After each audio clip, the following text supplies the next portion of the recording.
Edge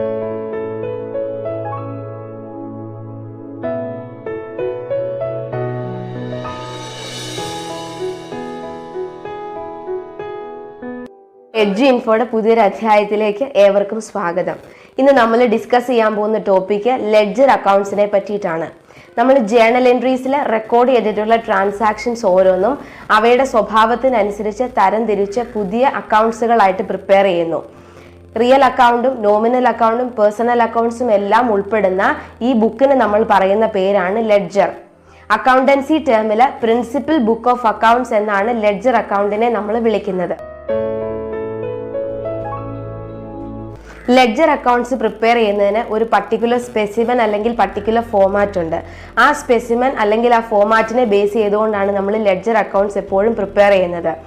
ledger അക്കൗണ്ട്സിന് രണ്ട് സൈഡാണുള്ളത്, ഒന്ന് debit സൈഡും ഒന്ന് ക്രെഡിറ്റ് സൈഡും. ഡെബിറ്റ് സൈഡ് എന്ന് പറയുന്നത് നമ്മൾ ലെഫ്റ്റ് സൈഡിൽ കാണിക്കുന്നു, ക്രെഡിറ്റ് സൈഡ് എന്ന് പറയുന്നത് നമ്മൾ റൈറ്റ് സൈഡിലും കാണിക്കുന്നു. ഡെബിറ്റ് സൈഡിൽ ഉള്ള ഐറ്റംസ് എന്ന് പറയുന്നത് ഓരോ കോളംസ് ആയിട്ടാണ് ഡിവൈഡ് ചെയ്തിരിക്കുന്നത്. ഫസ്റ്റ് കോളത്തിൽ നമ്മൾ പോകുന്നത് date, second column particulars, third column journal folio and fourth column amount. ഇതുപോലെ തന്നെ ക്രെഡിറ്റ് സൈഡിൽ നമ്മൾ ഫുൾ കോളത്തിനെ നമ്മൾ ഡിവൈഡ് ചെയ്യുന്നു, date, particulars, journal folio and amount. Date എന്ന് പറയുന്നത് ട്രാൻസാക്ഷൻ നടക്കുന്ന ആ പർട്ടിക്കുലർ ഡേറ്റിനെയാണ് നമ്മൾ ഡേറ്റ് കോളത്തിൽ കാണിക്കുന്നത്. പർട്ടിക്കുലേഴ്സ് കോളത്തിൽ നമ്മൾ ബാലൻസ് ആണോ പർച്ചേസസ് ആണോ അതൊക്കെയാണ് നമ്മൾ പർട്ടിക്കുലർ കോളത്തിൽ നമ്മൾ കാണിക്കുക. എന്താണോ സംഭവിച്ച ഇവന്റ് അതാണ് നമ്മൾ പർട്ടിക്കുലർ കോളത്തിൽ റെക്കോർഡ് ചെയ്യുന്നത്. തേർഡ് കോളം ജേണൽ ഫോളിയോ, നമ്മൾ ജേണൽ എൻട്രി പ്രിപ്പയർ ചെയ്ത സമയത്ത് ആ ജേണൽ എൻട്രിക്ക് കൊടുത്തിരിക്കുന്ന നമ്പർ ആണ് നമ്മൾ ജേണൽ ഫോളിയോയിൽ കാണിക്കുന്നത്. ഫോർത്ത് കോളം എമൗണ്ട്, ആ ട്രാൻസാക്ഷൻ നടന്നപ്പോൾ എത്ര എമൗണ്ട് വന്നോ പോയോ ഇതാണ് നമ്മൾ ഫോർത്ത് കോളം ആയിട്ടുള്ള എമൗണ്ട് കോളത്തിൽ നമ്മൾ കാണിക്കുന്നത്.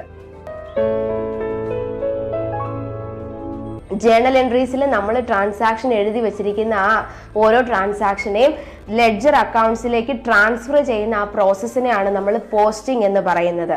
അങ്ങനെ ജേണൽ എൻട്രീസിൽ ട്രാൻസാക്ഷൻ എഴുതി വെച്ചിരിക്കുന്ന ഓരോ അക്കൗണ്ട്സിനെയും നമ്മൾ ലെഡ്ജറിലേക്ക് ട്രാൻസ്ഫർ ചെയ്യുന്ന പ്രോസസ്സിനെ പോസ്റ്റിംഗ് എന്ന് ലെഡ്ജർ അക്കൗണ്ട്സിലേക്ക് ജേണൽ എൻട്രീസ് പോസ്റ്റ് ചെയ്യുന്നതിന് കുറച്ച് റൂൾസ് ഉണ്ട്. ആ റൂൾസിനെ ബേസ് ചെയ്തുകൊണ്ടാണ് നമ്മൾ ലെഡ്ജർ അക്കൗണ്ട്സിലേക്ക് ഓരോ ജേണൽ എൻട്രീസും പോസ്റ്റ് ചെയ്യുന്നത്. അതിനകത്ത് ഫസ്റ്റ് റൂൾ എന്ന് പറയുന്നത് ഓരോ ഐറ്റത്തിനും സെപ്പറേറ്റ് ആയിട്ടുള്ള അക്കൗണ്ട്സ് നമ്മൾ ലെഡ്ജർ അക്കൗണ്ട്സ് പ്രിപ്പയർ ചെയ്യുമ്പം ഓപ്പൺ ആയിരിക്കണം. ആ അക്കൗണ്ടിനെ ബേസ് ചെയ്തുകൊണ്ട് സംഭവിക്കുന്ന ഓരോ ട്രാൻസാക്ഷൻസും ആ ലെഡ്ജർ അക്കൗണ്ട്സിൽ മാത്രമേ നമ്മൾ പോസ്റ്റ് ചെയ്യാനായിട്ട് പാടുള്ളൂ. ഇങ്ങനെ പോസ്റ്റ് ചെയ്യുന്നത് എന്തിനാന്ന് ചോദിച്ചാൽ ആ ഒരു പർട്ടിക്കുലർ അക്കൗണ്ടിന്റെ ഫൈനൽ ഇയറിൽ വരുമ്പോൾ അതിന്റെ ബാലൻസ് എത്രമാത്രം ഉണ്ടായിട്ടുണ്ടെന്ന് ബിസിനസ്സിന് കൃത്യമായിട്ട് അസർട്ടൈൻ ചെയ്യുന്നതിന് വേണ്ടിയിട്ടാണ് നമ്മൾ ഇങ്ങനെ ഓരോ അക്കൗണ്ടുകളും ഓപ്പൺ ചെയ്യുന്നത്. ആ ഓരോ അക്കൗണ്ടിലും സംഭവിച്ചിട്ടുള്ള ഓരോ ട്രാൻസാക്ഷൻസും ആ പർട്ടിക്കുലർ അക്കൗണ്ടുകളിൽ മാത്രം നമ്മൾ പോസ്റ്റ് ചെയ്യാൻ പാടുള്ളൂ. രണ്ടാമത്തെ റൂൾ എന്ന് പറയുന്നത് നമ്മൾ ട്രാൻസാക്ഷൻസ് പോസ്റ്റ് ചെയ്യുമ്പോൾ പ്രത്യേകം ശ്രദ്ധിക്കേണ്ട ഒരു കാര്യമുണ്ട്. ഡെബിറ്റ് ട്രാൻസാക്ഷൻ ആണ് വന്നിരിക്കുന്നതെന്നുണ്ടെങ്കിൽ അത് നമ്മൾ 2 എന്ന് കാണിച്ചുകൊണ്ട് വേണം പർട്ടിക്കുലർ സൈഡിൽ നമ്മളത് കാണിക്കാൻ. അതുപോലെ ജേണൽ ട്രാൻസാക്ഷൻ നമ്മൾ എഴുതിയപ്പോൾ ക്രെഡിറ്റ് ആണ് സംഭവിച്ചിരിക്കുന്നുണ്ടെങ്കിൽ അത് ബൈ ആയിട്ട് വേണം കാണിക്കാനായിട്ട്. ഈ 2 ബൈ എന്ന് പറയുന്നത് പ്രത്യേകിച്ചൊരു അർത്ഥം നമ്മുടെ ലെഡ്ജർ അക്കൗണ്ട്സിന് പ്രത്യേകിച്ച് ഒരു അർത്ഥമൊന്നും അത് കൊടുക്കുന്നില്ല.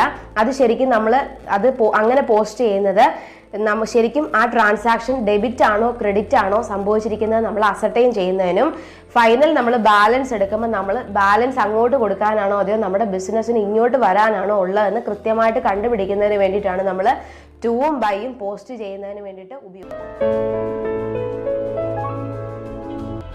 എക്സാമ്പിൾ പറയുകയാണ്, മെഷീനറി അക്കൗണ്ട് ഡെറ്റ് ടു ക്യാഷ് ആണെന്നുണ്ടെങ്കിൽ നമ്മൾ ക്യാഷ് അക്കൗണ്ടിൽ ക്രെഡിറ്റ് സൈഡിൽ ബൈ മെഷീനറി എന്ന ആ ഐറ്റം എഴുതി അവിടെ കൺസേൺഡ് എമൗണ്ട് കാണിക്കുക.